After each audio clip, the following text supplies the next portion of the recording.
RCN. Le son de la différence.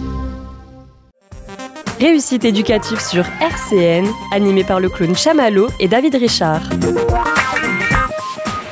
Bonjour à toutes et à tous, chers auditeurs. Et oui, encore une fois, on va vous dire meilleurs vœux de réussite éducative. Ouais, comme la semaine dernière, hein, on peut jusqu'au 31. Alors, on va vous dire meilleurs vœux à chaque émission. Voilà, on est content d'être avec vous, de repartir pour cette année 2024 avec David. T'es toujours là, toi? Bah oui, je suis à côté de toi. Si tu tournes la tête, tu me vois. Je savais pas si t'étais déjà barré. Parce que 2 émissions de suite, réussite éducative, c'est assez rare. Non, je plaisante parce que cette année, hein, depuis la reprise de septembre, on a réussi à faire à chaque fois 2 vies associatives, 2 réussites éducatives et c'est pas mal. J'ai juste un petit Covid intermédiaire. Oh, il y a un petit Covid. Allez. Voilà. Les invités qui sont venus, qui sont repartis un peu mais ils sont revenus aujourd'hui comme quoi ils sont pas rancuniers. On en parlera tout à l'heure. Et moi, je démarre l'émission avec mon fauteuil qui descend progressivement. J'ai l'impression de devenir Louis de Funès, tu sais. J'ai pas déjà vécu ça dans une émission. Si. Alors là, c'est filmé. Je suis tout petit. Voilà, Louis de Funès. Alors, qu'est-ce que je voulais dire, chers auditeurs? C'est reparti pour la réussite éducative. Vous savez, cette émission, moi j'adore cette émission parce qu'elle alterne l'humour, des sujets profonds. Sérieux et puis voilà, on arrive toujours un petit peu à trouver un équilibre, une harmonie avec un ton léger et en même temps de temps en temps on aborde des sujets très très sérieux et n'hésitez pas à retrouver en podcast d'ailleurs l'émission de la semaine dernière très très intéressante hein, avec Jeune et Cité, on avait entendu du rap, des pauses musicales magnifiques mais voilà, super hein. Depuis j'écoute plus du tout la radio ni rien, j'écoute plus de musique, j'ai renoncé à toute forme d'audition. Avant un petit tour de table il est mort de rire lui. Avant un petit tour de table, quelques infos. Comme nous sommes, si vous écoutez cette émission en direct, nous sommes le 17 janvier. Le 20 janvier, c'est un bon film ça. Je serai donc le 20 sur scène dans les grands salons pour le Noël des enfants ukrainiens. D'ailleurs à la demande de mon ami Jean du Rotary Club que l'on salue et donc au nom de l'association Les Petites Grandes Âmes, mais également on va faire un tout petit, juste encore une seule info parce que pour les autres, vous pouvez réécouter l'émission la semaine passée en podcast. Mais je serai également le 7 février, c'est-à-dire juste avant le prochain direct de réussite éducative. Mais j'arriverai à l'heure, t'inquiète. Je serai bien sûr en animation dans une maison de retraite, un EHPAD, on dit maintenant, c'est ça. Stanislas. Ouais, près de. Je crois que c'est ça. Ouais, c'est ça. Près de la rue Stanislas. Voilà. Par là-haut. Je vous en reparlerai donc après, mais en tout cas, merci beaucoup à tous ceux qui nous ont demandé de venir animer. Et c'est toujours des moments émouvants. On sera à côté des Blues Roses d'ailleurs, parce que vous savez, depuis à peu près une petite dizaine d'années, les Blues Roses interviennent dans quelques EHPAD de Nancy. Voilà, c'est pour ça que j'avais déjà été joué dans la même d'ailleurs, maison de retraite avec les Blues Roses. Là, elles interviennent, je dis elles, mais il y a aussi des garçons, hein, Blues en rose. J'en ai reçu un juste dans l'émission de Noël. Donc juste mi-décembre, un des Blues en rose. Ils sont quelques hommes quand même chez les Blues Roses. Et elles interviennent en tout cas là tous les mercredis dans cette maison de retraite. Et là, en l'occurrence, à leur côté, j'irai animer. Et vous verrez que ce n'est pas sans lien avec la thématique, une des thématiques de cette émission, car vous savez que les émissions de David sont toujours un patchwork de thématiques diverses et variées. Et c'est pour ça que tout de suite, sans transition, on le prouve avec un joli tour de table. Qu'est-ce que tu en penses, David ? On va faire un joli tour de table et c'est rigolo parce que on a une personne avec nous qui revient régulièrement avec des thématiques qui sont des fois compliquées pour toi, comme la dernière émission. Et là, c'est pareil, j'attends de voir qu'est-ce qui va se passer quand elle va expliquer de quoi elle va parler. Ça va être rigolo. Mais oui, faisons effectivement un tour de table. On va avoir plusieurs thématiques. On va beaucoup parler de grands-parents, de papy, de mamie, de pépé, de je sais pas comment on peut les appeler de différentes manières. Et puis, on va introduire tout ça avec, justement... Avec Faut pas pousser mémé dans les orties. Avec Claire Bourdet, qui revient nous faire une chronique parentalité. Hein, c'est toujours un petit peu la thématique, mais voilà, on va être sur cette affaire des grands-parents. Nous avons également autour de la table, ça devient une habitude, Maëva, stagiaire éducatrice spécialisée au sein du DRE de Maxéville. Qui pourra nous dire plein de choses sur les grands-parents. Oui. Voilà. Nous avons... Alors j'allais me tourner vers toi, mais non, parce que tu t'as déjà parlé. Bonjour. Moi je m'appelle Chamallow. Oui, bah... Calme-toi, Chamallow. Nous avons ici... Tess Black. Qui va, au-delà d'intervenir aussi sur le sujet des grands-parents, qui va nous parler aussi à un moment de fanfiction. Et là je me tourne sur Chamallow. Non mais je sais, parce que quand je suis allé l'accueillir tout à l'heure, elle m'a dit ça, j'ai dit... Non mais tu nous expliqueras. Je ne sais même pas, je n'ai jamais entendu ce mot. D'accord, mais à chaque fois qu'elle vient... Hein. Par exemple, tu pourras faire des fanfictions de Victor Hugo. Des fanfictions après, quand tu sauras ce que c'est. Ouais, après. Hein. D'accord. Et à la gauche de notre test bloc historique, nous avons... Yara. Un peu Ça va. historique aussi. Hein. Un peu historique C'est aussi. pas mal de fois que tu viens. Ah ouais. Faut au moins Yara. 4. C'est au moins la 4e fois. Ouais. Ouais, je pense. Ouais. Yara qui vit sur Nancy. Et je le précise parce que du coup, on a quand même un truc sympa, c'est que dans l'émission la semaine dernière, on avait Laurine qui est de Laxou. Et moi, je travaille avec mes collègues des DRE de Nancy et de Laxou. Très bien. Depuis quelques temps, c'est vraiment super chouette de bosser avec. Enfin, déjà avant, mais là, ça se renforce. Et je suis content de pouvoir accueillir des jeunes aussi qui sont via les autres DRE.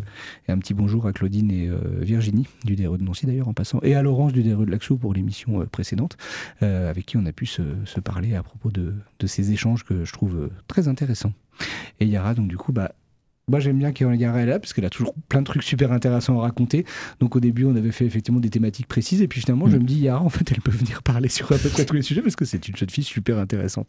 Donc voilà, on te fera participer à la discussion aussi sur la place des grands-parents parce que je pense qu'on a tous des expériences qui sont différentes, qui peuvent être positives, moins positives, un peu de tout, souvent mélangé comme souvent dans la vie et puis voilà. Mais d'ailleurs, tu m'amènes une idée, bravo. Non, écoute. On improvise. C'est que tu sais, on reçoit, donc je pense à Tess Black et puis à toi aussi, hein. C'est que vous venez régulièrement, effectivement, pour des thématiques, mais on devrait multiplier cette idée cette année, qu'on ait des chroniqueurs ou au moins, tu sais, comme une émission d'échange, parce que je trouve qu'elle mériterait d'être là, même quel que soit le thème. C'est Mais ça. pour enrichir le thème par leur propre réflexion, qu'on sait très riche d'ailleurs. Donc, Personnalité à ouais. à la compétence reconnue. oui, non mais c'est vrai. Non mais on en reparlera au C'est rentrée. très bien. Je vais totalement déstabiliser les choses. Qu'on a Après, dit il y a 5 minutes antenne, c'est-à-dire Ouais, qu'on c'est démarrait par là. Non. Parce que je me rends compte qu'en fait, ça serait peut-être intéressant qu'on. Ah bah non, oui, excusez-moi. Je suis, J'adore les briefings de David. Non, mais c'est une petite question de. Je m'organise tellement bien, tu vois. Parce qu'on avait dit. À un moment. On n'est pas Allez, dit que. on va laisser. Oui, on va écouter un petit peu Tess Black nous parler de fanfiction, de nous expliquer un petit peu de quoi il s'agit, afin que Chamallow puisse faire des fanfictions des ouvrages de Victor Hugo, pour être précis. Ah. Vas-y, raconte-nous tout. Donc on va déjà commencer à expliquer ce que c'est une fanfiction. Donc une fanfiction, ça se décompose, on va dire, en deux mots, donc fan et fiction. Ce sont donc des histoires inventées par des fans de... Ça peut être de tout, quoi. On peut se baser d'un livre, d'un film, d'une musique des fois. Et souvent, ça, c'est... Je vais... Bon bah vas-y, fais ça, y a pas de souci. Ça peut être souvent donc, des histoires, oui, un peu rajoutées. Beaucoup, je sais que j'en vois beaucoup avec des personnages de films, des histoires inventées entre deux personnages, souvent des... Je sais que c'est beaucoup des histoires d'amour qu'ils vont prendre avec tel et tel personnage, mais ça peut être d'autres histoires inventées dans tout genre. Mais qui invente ces histoires? Des fans, ben justement. voilà. C'est pour ça le mot fan. On y vient. C'est quoi le support de ces histoires-là? Si on parle d'un film, par exemple, est-ce que tu as un exemple concret de film qui a généré beaucoup de fanfiction ou de séries qui ont généré des fanfictions? J'ai un exemple, j'en ai déjà parlé il n'y a pas longtemps, justement, en thématique. Dans Le Seigneur des Anneaux, il y en a beaucoup. Et quels personnages sont repris?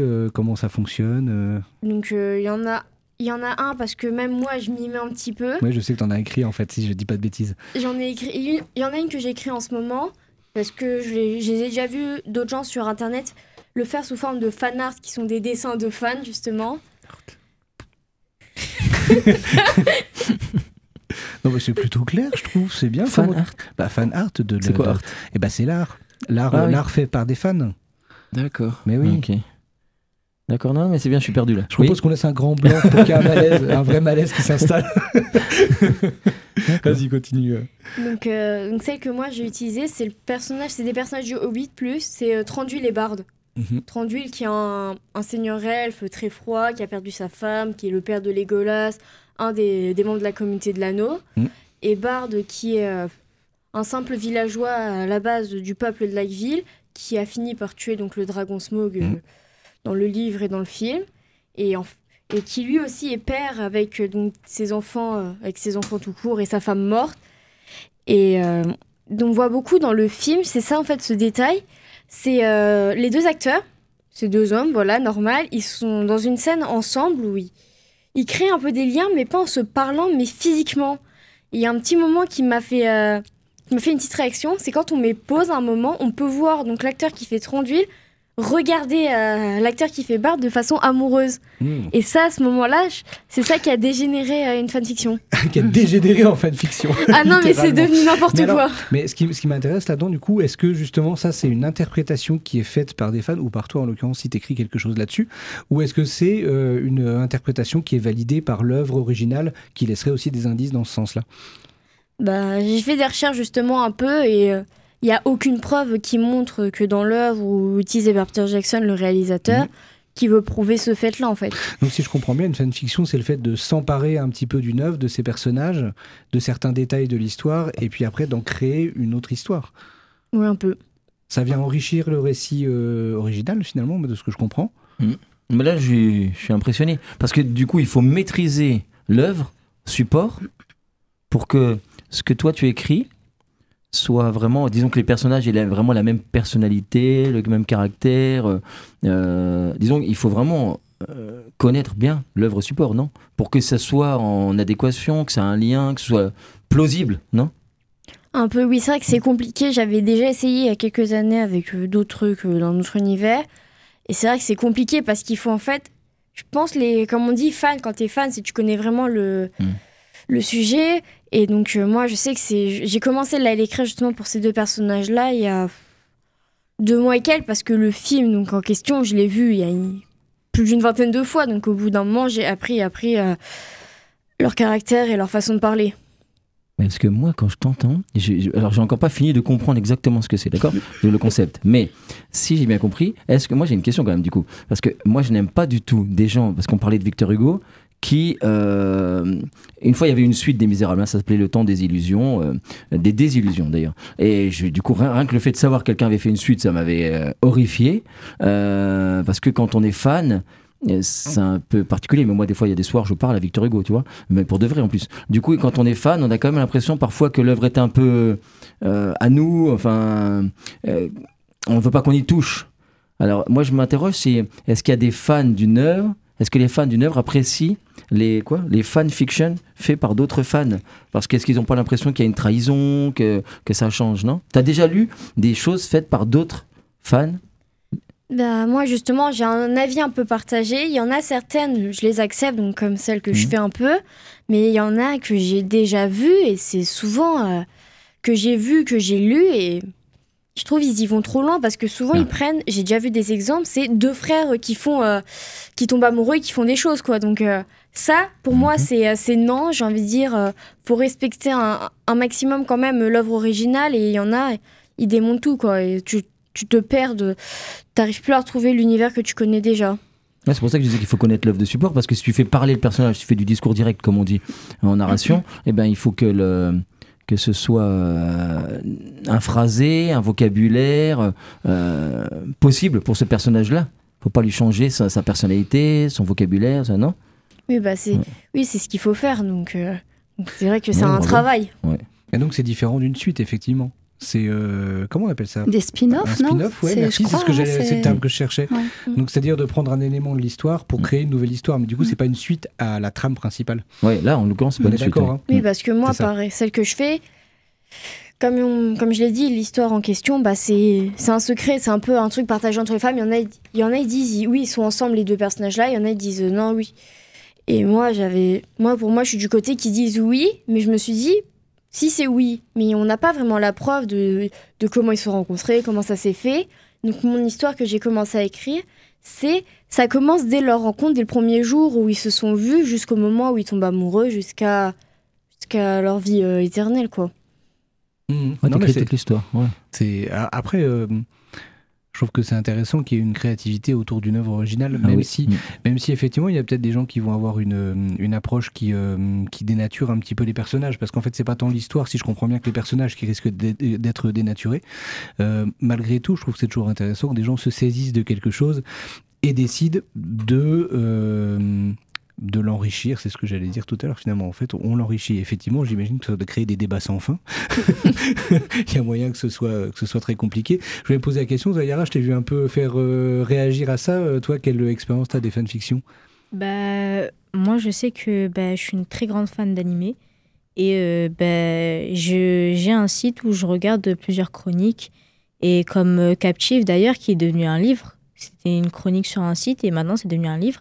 Et à un moment donné, je sais que je suis tombée sur une chronique où il y avait une histoire qu'en gros, je regarde One Piece et je suis tombée sur une chronique où ça me parlait de Luffy, qui est le personnage principal, avec une membre de son équipage, mais ça n'a aucun rapport parce que l'auteur, il l'avait dit que ils seront jamais ensemble. Il avait dit qu'aucun personnage du même équipage que Luffy, ils seront pas ensemble. Et ça a créé des débats et des conflits sur des histoires futiles comme ça, et moi je suis pas d'accord avec ça. Ouais. Je parle du fait que si une personne elle trouve qu'une autre personne va avec elle, si elle a envie de faire une histoire ou de lire une histoire comme ça, elle a le droit. Ouais, donc plutôt sur une ouverture, en tout cas la capacité à sortir un petit peu de ce qui a été posé par l'auteur au départ pour proposer autre chose. Après, ça dépend après. Mais oui, ça doit... Parce que comme elle a dit, il y avait, je regarde aussi Tokyo Revenger et il y a des personnes qui font des fanfictions sur deux frères jumeaux et c'est très bizarre. C'est très bizarre, ça parle d'inceste, tout ça, c'est très très bizarre. Ah, et pour le coup, effectivement, ouais. On change carrément de registre, en fait. On est complètement dans autre chose. Ouais. Ah non, je vois un petit peu l'idée. Mais il y a aussi j'ai lu il y a pas longtemps un bouquin par rapport à un jeu vidéo qui s'appelle Dragon Age, une série que j'aime assez bien. Et pareil, il y a des gens qui ont réécrit aussi des choses qui se situent avant le début de l'histoire du jeu, pour essayer de raconter comment on en est arrivé finalement à la situation qui se trouve au début du jeu. C'est un jeu qui est extrêmement scénarisé et qui est très bien écrit, donc c'est super riche en termes de scénario. Et du coup, pour le coup, moi, ce bouquin-là, je l'ai trouvé... alors j'imagine qu'au départ, je ne sais pas si c'est parti effectivement d'une fanfiction au départ qui finalement a été édité et est devenu un bouquin, mais finalement le principe reste un petit peu le même.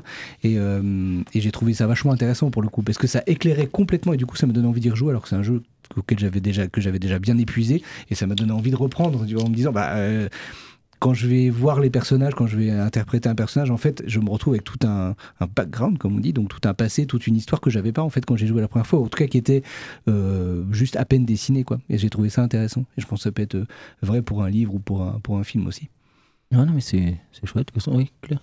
Non, mais ce qui est intéressant, c'est que ça amène plein de jeunes à écrire et vers la créativité, l'imagination. Et ça, c'est vraiment très positif et très intéressant. Oui, fondamentalement, c'est ce que je disais tout à l'heure, c'est quelque chose que je trouve... La démarche est vraiment, je trouve, vachement intéressante. Et après, effectivement, comme dans tout, il y a des gens qui vont faire des trucs valables, moins valables, voire un peu chelou, quoi. Mais en tout cas, la démarche au départ, je la trouve intéressante. Mais Eva, toi, tu as un avis sur la question? Tu as des expériences? C'est quelque chose qui m'est totalement inconnu. Je suis un peu dans la même situation que Chamallow, là, pour une fois. C'est-à-dire que l'idée, elle est intéressante, non, mais Eva, oui, c'est super intéressant. Quand je vous entends parler, moi, c'est un truc que j'écoute et je suis captivée par ce que vous dites. Parce que... Mais non, je... Après, je suis sceptique parce que Claire, elle a raison. Si ça amène à ça, l'écriture, et ça amène à ça apparemment, moi je dis, je valide. Hein. Après, si c'est totalement transformé par rapport, si le personnage, si demain on écrit, si j'ai bien compris, donc par exemple je prends Jean Valjean qui vit une aventure à un moment donné intermédiaire au milieu des Misérables, et je lui fais vivre une aventure, etc. Si c'est totalement différent, qu'il n'a pas la même personnalité, si le but n'est pas de faire quelque chose qui serait totalement réaliste et qui aurait pu être la vie de ce personnage-là, du coup je me dis autant écrire une autre histoire, quoi. Parce que c'est vrai que moi en tant que fan, je me dirais bon alors d'accord, ça n'a rien à voir, ça sert à la personne, elle a écrit, ok, elle s'est amusée, et tant mieux, mais il ne faudrait pas que je me dise que ça a un rapport avec Les Misérables, parce que je crois que ça m'agacerait très très très vite qu'on ait un sentiment de trahison, vous voyez. C'est un peu dénaturer le produit, quoi. Ouais, voilà, je me dirais... Alors par contre, je me dirais, ok, la personne a écrit, c'est beau, c'est artistique. Par contre, si je vois qu'il y a un vrai travail, que je retrouve les mêmes mots, qu'il aurait pu avoir ses mimiques... Enfin, mais là, du coup, il faut que ce soit un vrai travail sur l'œuvre... initiale, etc. Mais... Une question là-dessus, dans les fanfictions, est-ce qu'il y a des gens qui vont écrire des choses en se disant et si, c'est-à-dire, je reprends ton exemple de Jean Valjean, Les Misérables, allons-y, et si Jean Valjean avait eu des super pouvoirs, et si Jean Valjean avait été un T-Rex, et si Jean Valjean avait été, tu vois, et est-ce qu'on trouve ça en fait, le fait de dire on reprend l'histoire et on s'amuse à changer certains paramètres pour écrire une histoire complètement. Est-ce que c'est une fanfiction ou est-ce que ça en fait partie ou pas, ou est-ce que vous avez déjà croisé ça? J'en connais moi certaines, donc Marvel ils l'ont fait, j'ai des fans vraiment Marvel, ils se sont dit pourquoi on a fait l'histoire comme ça, et si justement ils disent, et si se passait telle chose à tel personnage, et ils en ont fait une série. Donc comme c'est la production originale, bien sûr, ils ont réussi à reprendre exactement les choses et tu retrouves le même personnage, le même caractère dans une autre histoire. Et je trouve que c'est encore autre chose. Donc c'est pas trop une fanfiction. Donc ça change. Ouais. Après, je pense que la fanfiction, à la base, c'est que c'est écrit par des fans et pas par des auteurs professionnels qui auraient cette initiative-là. Et je ne sais plus ce que je voulais dire parce que je ne suis par contre, pas trop un professionnel. Ton idée de le transformer comme ça me plaît bien parce que du coup, c'est affiché que c'est un support qui a donné lieu à une nouvelle forme de créativité. Là, du coup, c'est affiché que c'est pas vouloir respecter avec des petites erreurs. Mais là, c'est bien ton idée là de dire Jean Valjean, il a des super pouvoirs, etc. Parce que je me dis, c'est une nouvelle forme de fiction. Et encore une fois, comme dit Claire, c'est de la créativité. Il vaut mieux faire ça que de passer des journées à manger des cacahuètes en regardant des matchs de foot. Donc c'est bien. C'est un bel exemple, ça. Non, par contre, j'ai bien aimé ce que tu dis. J'ai pris le premier qui me venait à l'esprit. Je sais pas, c'est un cliché, mais c'est parce que ça me fait peur. Je m'imagine en train de manger des cacahuètes devant un match de foot, ça me fait peur. Mais du coup, non. Mais j'aime bien ton histoire d'avoir les origines de quelque chose. Moi, j'aimerais bien un jour que quelqu'un écrive un livre sur l'origine du Tetris. Pourquoi, quand on attend une ligne, c'est toujours des pièces en forme de serpent qui tombent et tout. Si je pouvais savoir ça avant de jouer, ça me plairait bien. Non ? Écris-le. Voilà. C'est un défi. Chamallow, fanfiction sur Tetris. Ce serait formidable. Non, mais c'est bien. Par contre, dernière question, Tess Black. À chaque fois que tu viens, c'est non seulement une nouvelle thématique, mais ce qui veut dire une nouvelle passion, ce qui veut dire un nouveau centre d'intérêt. Et je te pose la même question que la dernière fois. Et tu vas me dire, elle n'est pas originale, mais c'est parce qu'elle s'y prête, cette question-là. Et pour cause, tu arrives à juguler, à trouver un équilibre avec tout ça.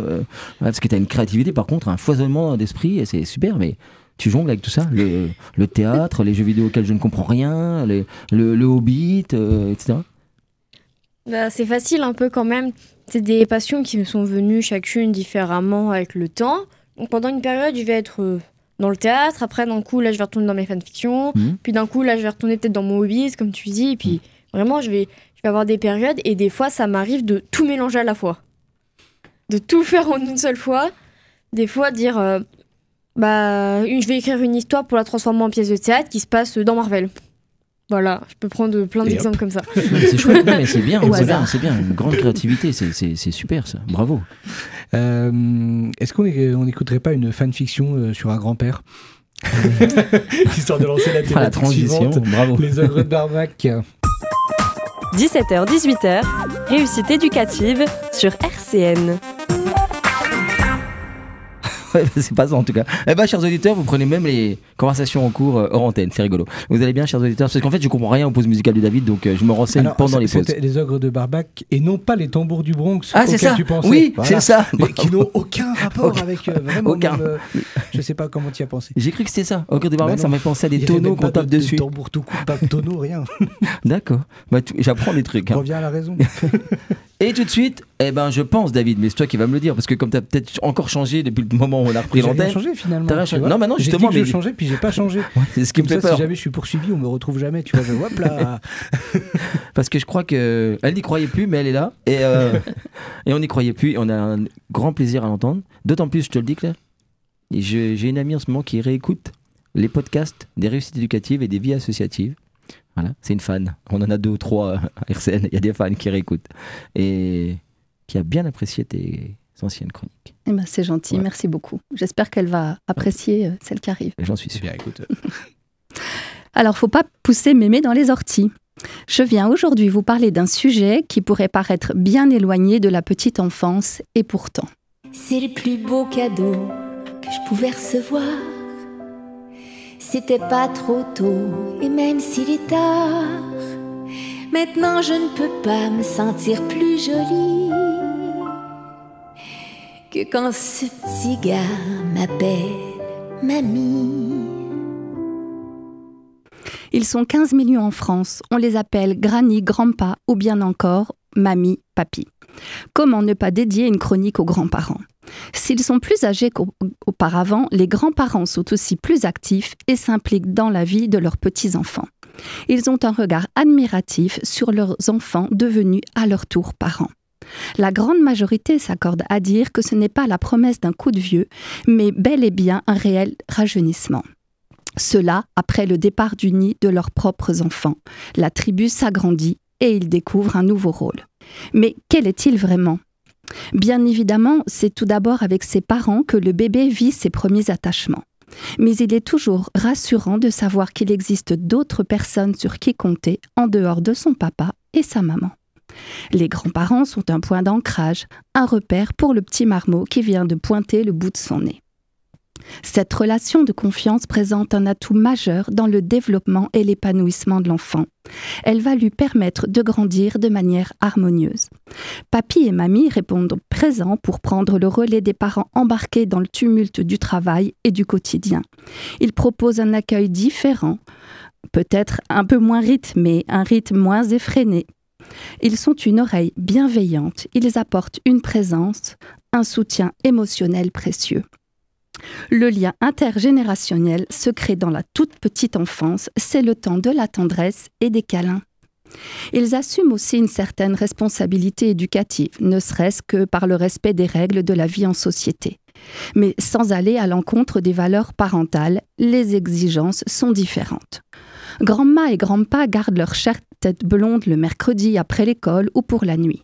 Ils sont toujours prêts à partager du temps pour un jeu, du jardinage, du bricolage, pour lire un conte, raconter une histoire, ou bien encore cuisiner, apprendre une recette, celle qui restera telle une Madeleine de Proust. Ils ont surtout un rôle de mémoire, de transmission d'expérience. Les grands-parents apportent un sentiment d'enracinement.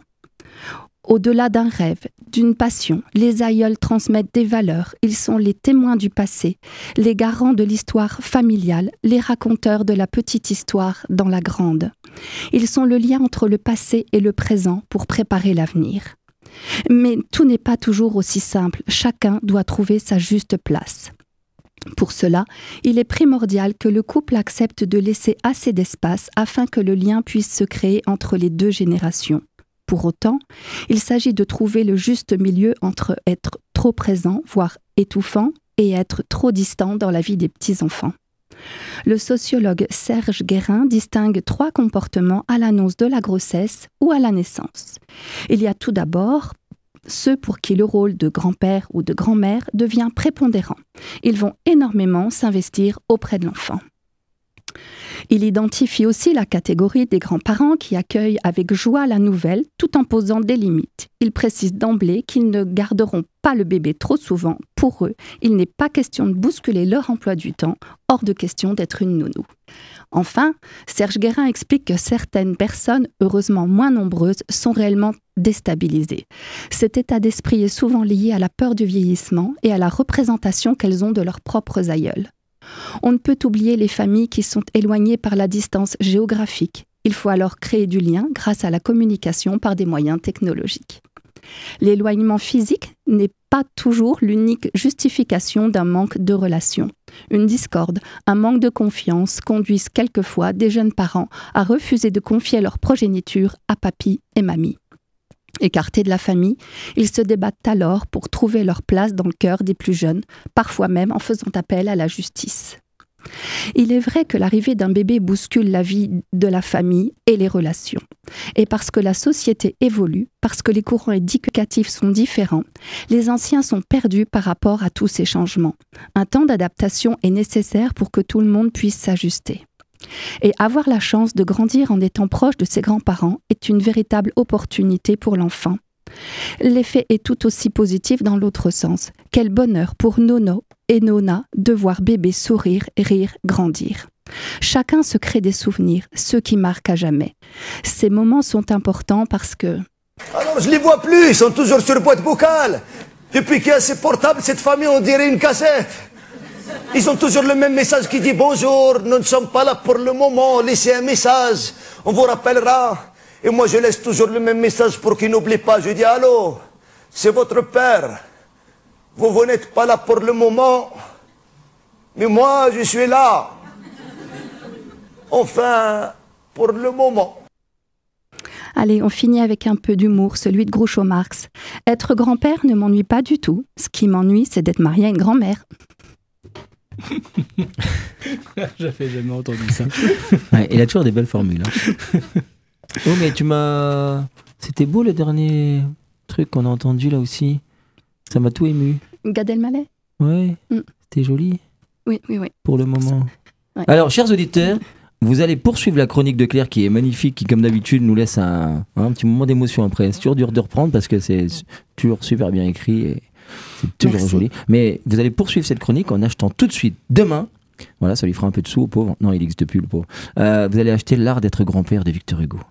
Et c'est vraiment un recueil de poèmes, mais magnifique. Tu connais Claire ? Non, je ne connais pas. Je te ramènerai. Merci. D'accord ? Merci. D'autant plus que je me permets de dédier cette chronique à mon petit Arsène. Ah ouais. Bien entendu. Et voilà, qui est arrivé vendredi dernier. Parce que ouais. Oui. Parce que d'accord. Ah oui. Voilà, je suis grand-mère, je suis Moon depuis vendredi. Ah ouais, mais il faut le dire là-bas. Et ben voilà, c'est pour ça que je me permets. Tout frais. Voilà. Tu transmettras nos félicitations. Avec joie. Ah ouais, non mais je suis tout ému là, c'est chouette. Ouais, on annonce des trucs à la radio, il y a des scoops sur RCN, c'est génial. Ouais, c'est. Non mais tu as raison. Tu m'as fait penser à un vers de Hugo quand tu dis, c'est bien le lien. Hein, parce que, comment il disait déjà, qui a le passé pour racine a pour feuillage l'avenir. Et c'est vrai que c'est important, je pense, pour faire grandir l'enfant, que de ce lien comme ça avec ceux qui nous ont précédés, qui ait cette capacité de transmission, etc. Non, c'est chouette. Ça me fait penser au proverbe juif, on ne peut laisser que deux choses à ses enfants, des racines et des ailes. Oh là là là là. C'est une émission Lucchini, là. On va balancer 50 000 citations dans le... Des références dans tous les sens. Non, mais bravo Claire. À chaque fois, c'est chouette. Tu vois que c'est pour ça que je te disais, il y a des gens qui réécoutent les émissions pour tes chroniques, mais c'est vrai. Il faudrait peut-être faire une compile à un moment donné. On va essayer de faire ça. Ça serait bien d'aller les chercher dans tous les podcasts. C'est Jean-Luc qui va faire ça. Et on devrait comme ça les mettre ensemble. Non, il faudrait que tu y penses. Ouais. Ou alors, comme tu les écris et tout, tu sais, de faire un petit feuillet et tout. Non, parce que c'est vraiment chouette. Merci. Et là, on poursuit donc, je dis aux auditeurs, le débat. Maintenant qu'on a un petit peu réussi à revenir de nos émotions, on va poursuivre sur cette thématique. C'est ça là. Bah oui, je laisserai un petit peu dans le cadre de la conversation chacune voir un peu quel degré d'intimité aussi souhaite livrer, évidemment. Mais moi, ma question, bien entendu, c'est j'ai vu en particulier Maëva, toi qui approuvais, qui hochait de la tête pendant la chronique de vos propres relations avec vos grands-parents, de ce que ça a pu vous apporter, voilà, comme le disait aussi Claire, voilà, avec des grands-parents qui peuvent être très présents, trop présents, absents, pour plein de raisons. Enfin voilà, les histoires des familles sont nombreuses, variées et uniques. Donc voilà, Maëva, tu aurais quelques mots à dire sur ce sujet ? S'il fallait, je pourrais dire plein de trucs. Mais dis plein de trucs. Moi, je sais que j'ai été très proche de ma grand-mère maternelle de tout son vivant. Et tu parles d'éloignement géographique et ça, je l'ai vécu parce que moi, vivant près de Nancy et mes grands-parents vivaient près de Saint-Dizier, c'était toujours compliqué de se voir. On se voyait pour les fêtes ou comme ça. Enfin, sauf quand j'étais petite, ma grand-mère... c'est une anecdote que ma mère m'a toujours racontée parce que... ma grand-mère avait 45 ans quand je suis arrivée. Je suis la première petite fille d'un bon nombre de petits-enfants. Et ma grand-mère, elle a jamais trop accepté le fait d'être mamie parce qu'elle était encore un peu jeune. Donc apparemment, de ce que ma mère me raconte, quand je suis arrivée, elle me regardait, elle disait « Dis bonjour à maman !» Et donc voilà. Mais je sais pas si c'est ce qui fait qu'on a toujours été très proches. Mais pour moi, mes grands-parents, c'est vraiment... je dirais, c'est comme mes parents, quoi. Encore, là, pour Noël, on a fait tous Noël chez mon grand-père. Et pour moi, il fallait que... comme avant, quand ma grand-mère était encore là, on allait tous en vacances avant Noël. Là, moi, je suis montée le 23 chez mon grand-père. On a préparé Noël. Et puis, c'était une façon de se remémorer quelques souvenirs. Et quand tu parles d'éloignement géographique, pour le coup, comment la relation a pu se construire malgré cet éloignement géographique? Elle reposait sur quoi? Ma grand-mère était tous les jours, il fallait que ma mère et ma grand-mère s'appellent. Et donc, quand on était dans les parages, fallait obligatoirement qu'on suive au téléphone. Même en dehors de ça, on s'appelait, on faisait les téléphones comme ça n'existait pas. On faisait pas de FaceTime comme maintenant, donc on s'appelait sur l'ordinateur en vidéo et on se voyait souvent comme ça. Il y a d'autres expériences, Tess Black, Yara, par rapport aux grands-parents? Allez-y, faites-vous plaisir.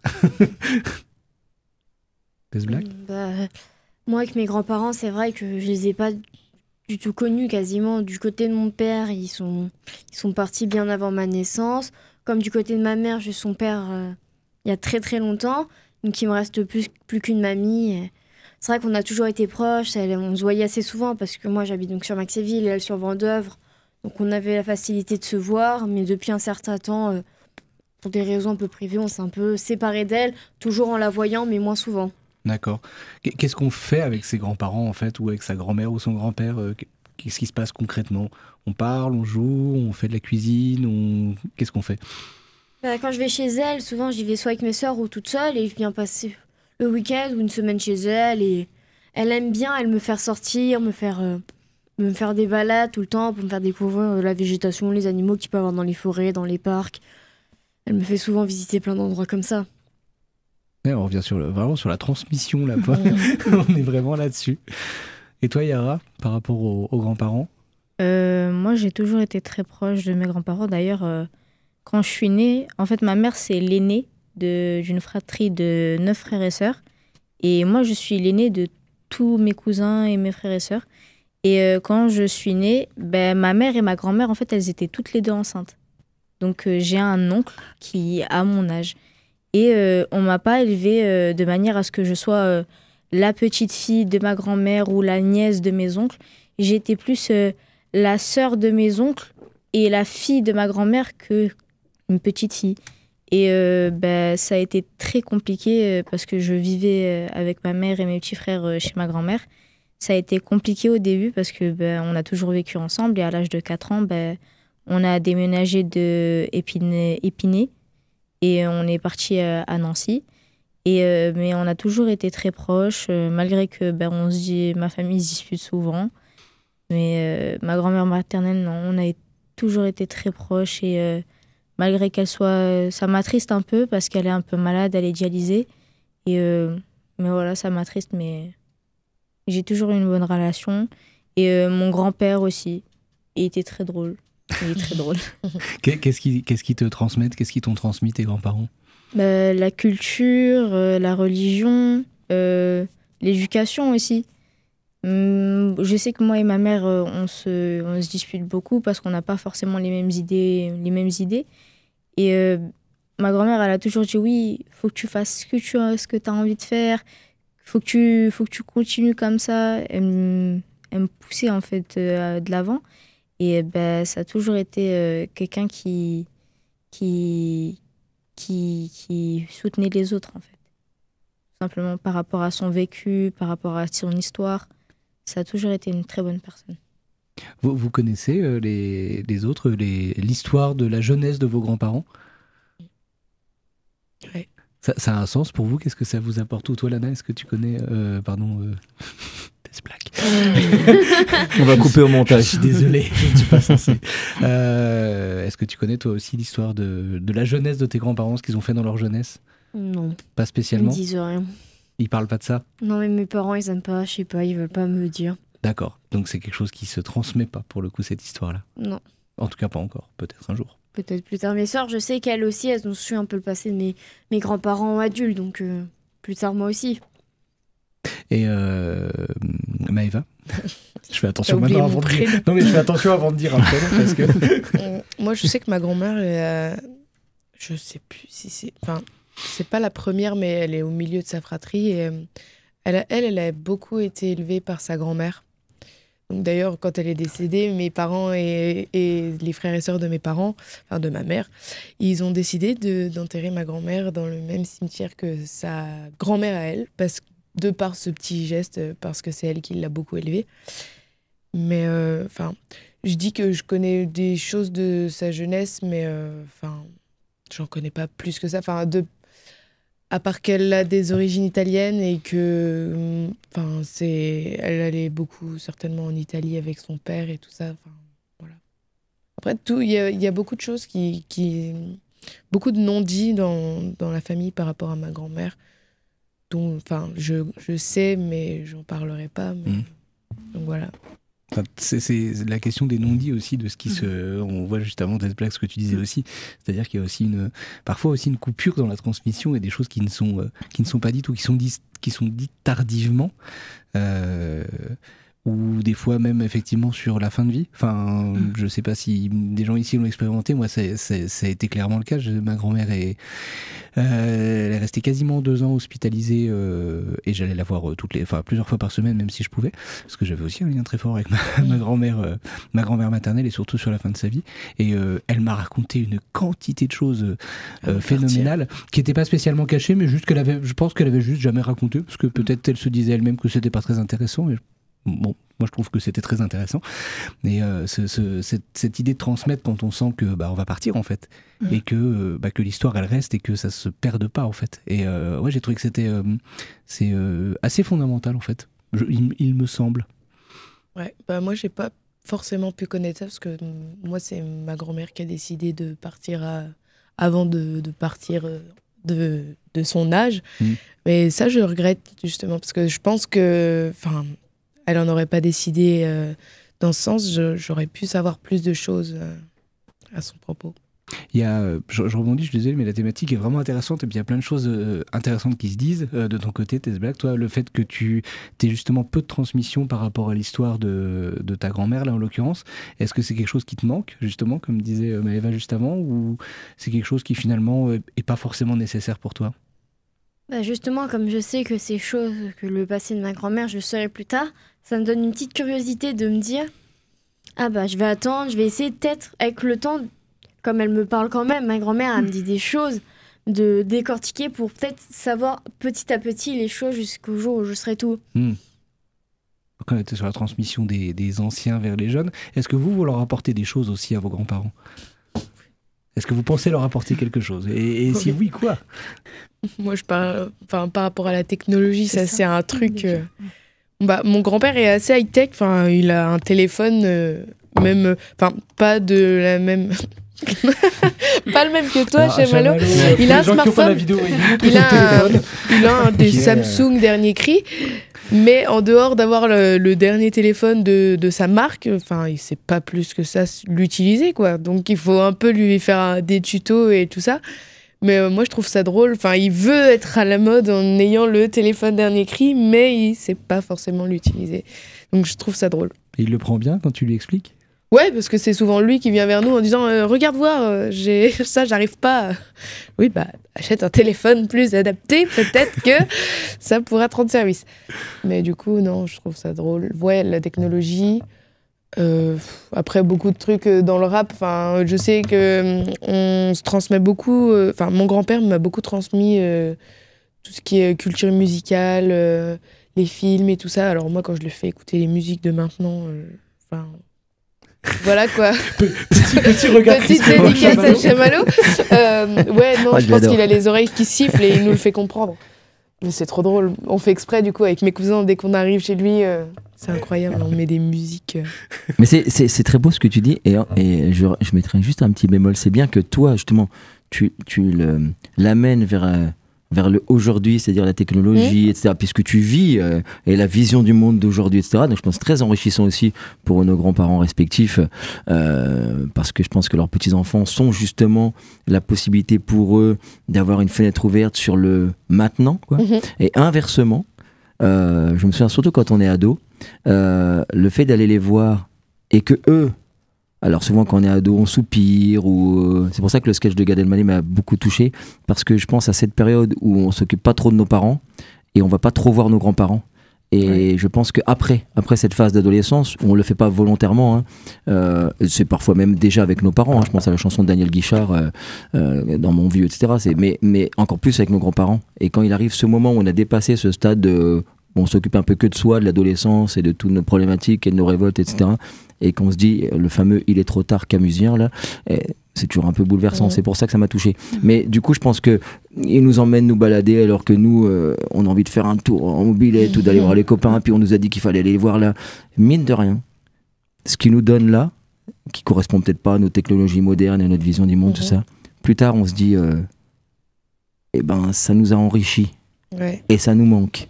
Et mine de rien, ce truc-là où on y allait un peu en soupirant, qu'est-ce que j'aimerais bien le revivre. Donc nous, c'est une fenêtre ouverte sur le maintenant, mais eux, c'est une fenêtre ouverte aussi parce que c'est bien la technologie, mais sans faire le vieux bip.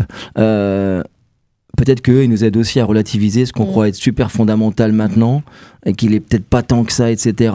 Et il y a des valeurs comme ça, indirectes. Mais il y a une autre réflexion, c'est pour ça que depuis tout à l'heure je parlais pas, parce que vous me faites penser aussi à ma mamie qui n'est plus là, et mamie Rose. Et alors ce qui est bizarre, c'est que dans tout ce que vous dites, moi je me dis, je n'ai aucune transcendance, voilà. Mais je l'ai déjà dit dans l'émission de la semaine dernière, à propos de mon service athée, mais je n'ai aucune transcendance, mais il m'arrive très souvent de me demander quand j'agis, qu'est-ce qu'elle aurait pensé, ma fameuse mamie Rose. Comme quoi, c'est quand même des liens qui sont assez forts. Et la seule réflexion, et peut-être que Claire aussi aura son avis là-dessus, c'est que je me dis que il y a deux réflexions en vous écoutant. C'est c'est vrai que c'est les mamies, on a une image d'Épinal. Et on pense à la mamie de la Boum, on aurait tous voulu avoir la mamie de la Boum. Voilà, c'est vrai, c'est quand même une image un peu stéréotypée, cliché, mais qui renvoie quand même à une posture dont on parlera tout à l'heure, le rôle de... Voilà, moi que j'ai présenté Adèle à sa mère, parce que c'est aussi révélateur de Tess Black le disait, voilà, on l'a tous un peu évoqué, c'est que aussi le rapport avec les grands-parents, c'est aussi révélateur des conflits familiaux ou des tensions. Très souvent, les enfants sont un peu victimes de ça. Souvent, on les voit pas, on a longtemps qu'on les a pas vus parce que ils sont comme ça. Les enfants et les grands-parents, les deux extrémités, souvent d'un circuit qui est parfois conflictuel, etc., etc. Moi, Adèle avait 6 ans quand j'ai présenté à sa mamie, et quand on est revenu, elle m'a dit, elle était très contente, et elle m'a dit, je veux plus y aller. Je dis pourquoi? Elle me dit, elle est pas assez vieille. Et ça m'a amené une réflexion sur les images des grands-parents stéréotypés dans les livres, etc. etc. Quand tu parlais 45 ans, quand tu es né, toi Maëva, pour ta grand-mère, etc. Donc il y a cette réflexion-là qui m'a amené, sur lesquelles on peut débattre aussi, c'est-à-dire sur les représentations qu'on a, etc. Et c'est le rôle, si tu en parlais, Claire. C'est pas facile pour les grands-parents, c'est de se positionner. Tu as parlé du positionnement à un moment donné, ceux qui disaient je serais pas une nounou, etc. C'est pas évident parce qu'il y a la vision qu'ont les grands-parents quand l'enfant arrive et qu'ils deviennent grands-parents, de quel est leur rôle, le rôle qu'ils ont envie, eux, de jouer ou pas, etc. Et puis, les parents, le rôle qu'ils vont accepter, etc. Enfin, c'est complexe. Je trouve que ça ne doit pas être facile d'arriver à trouver sa place voilà, par rapport aussi à nos enfants.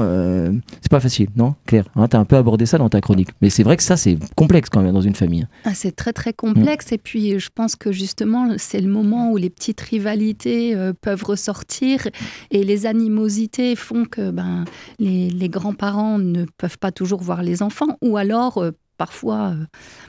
Ça peut engendrer des conflits même ouverts devant les petits-enfants, ce qui n'est pas toujours très positif. Mais je pense que avec le temps, chacun arrive à trouver sa place. Du moins, je l'espère. Je vais en faire l'expérience. Mais moi, j'ai beaucoup été élevée par mes grands-mères. Donc, c'est vrai que je ne serais pas ce que je suis sans elles. J'en ai une qui m'a beaucoup appris à le jeu, à jouer, à aller au théâtre, enfin la culture. Une autre qui m'a beaucoup maternée.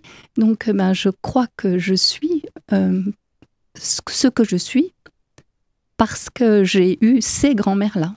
Et puis, je pense aussi qu'elles m'ont transmis des choses... des choses conscientes, des recettes, enfin des choses factuelles, mais il y a énormément de transmission inconsciente. Et je pense qu'on est aussi ce qu'on est inconsciemment. En fait, on porte aussi dans la génétique et dans nos comportements ce que nos grands-parents nous ont apporté. Et c'est pas toujours conscient. Et notamment, on parlait tout à l'heure des choses qui ne se disent pas, mais même dans les secrets de famille, il y a des choses qui se sentent sans être verbalisées, ça se sent. Et puis finalement, le jour où ça éclate, oui, évidemment. Ouais. Évidemment. Bon, voilà. C'est beau, des blancs très profonds. Je vais nous amener vers la conclusion. J'aurais voulu passer, on n'aura pas tout à fait le temps, mais je pense qu'on lancera le début, une chanson que je trouve magnifique en conclusion. Et un petit coup d'ego, de trucs égocentriques, mais aussi en hommage à ma propre grand-mère maternelle, qui a commencé sa vie comme couturière, qui a fini complètement dans autre chose, et voilà, que j'ai découverte que sur le tard, dans ses aspects positifs, on va dire, et ça c'est chouette. Enfin, c'est le côté, on a connu quelqu'un et c'était pas forcément facile, et puis en fait, sur la fin, on se découvre. Et c'est chouette. Voilà. On peut remercier tout le monde et lancer peut-être la chanson qu'on n'entendra peut-être pas en entier, mais voilà. En tout cas, merci beaucoup pour vos interventions. Merci. C'était super chouette. Je pense qu'on vous réinvite. Enfin, je suis sûr qu'on vous réinvitera aussi sur d'autres thématiques parce que vraiment vous apportez quelque chose d'intéressant et de très humain. Merci à vous. À bientôt. À bientôt.